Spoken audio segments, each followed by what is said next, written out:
anytime. So in World War II, you know, being 9, 10 years old, I heard and saw all of the talk and the preparations to go to war, for this country. There wasn't there wasn't a big recruitment program, and as I recall, there didn't have to be. Mm-hmm. But one of the memories that sticks out for me in that respect is that we all had grandfathers who had served in the First War, and some of course had fathers. You know, in my case, I had grandfathers on both sides of the family that had served in the First World War. And their conduct and their demeanor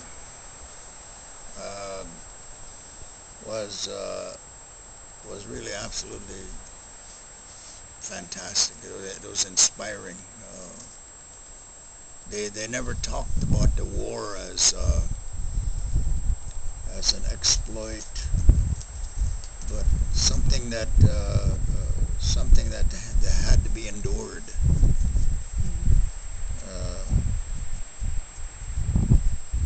And in that, because of that, there came back to life in the Indian community the pride and the society, the Ogichida society. That's a warrior society. And because of that, I took a great interest in that. Because one of the things that would happen is men would get up in ceremonial events, and I didn't understand this until much later, but it was a healing act. It was an act of healing from the effects and the affects. The healing ceremony. Yeah. Yeah. The affects being they were scarred. Yeah. You know, and the effects of that. Some of them were scarred and wounded, but the affect was emotional, mental, and so the ceremonial standing up, and there's a great word for that. When the warrior speaks, it was like a shedding of that terrible experience. So I was always impressed by the many grandfathers who could stand up here and talk about that. And then of course during the Second World War, you know, we were 10, 11, 12 years old. So and we saw that, and those soldiers coming back, and some of those soldiers not coming back, you know, and how it affected the families.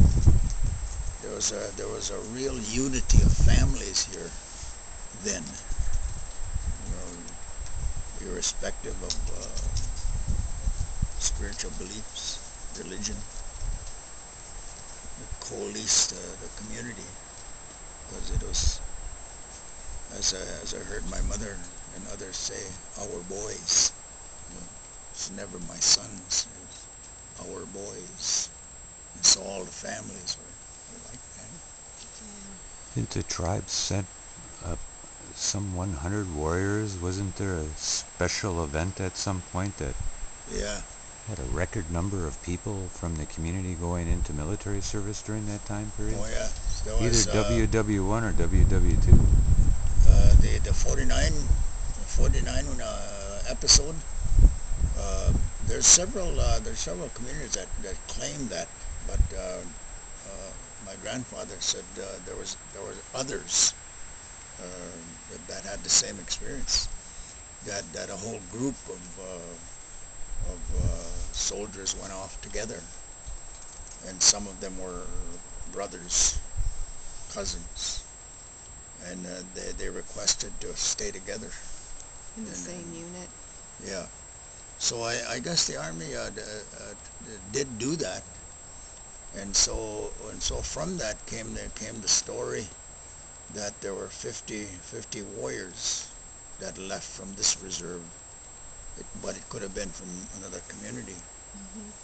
And of those 50, one was lost and buried in France.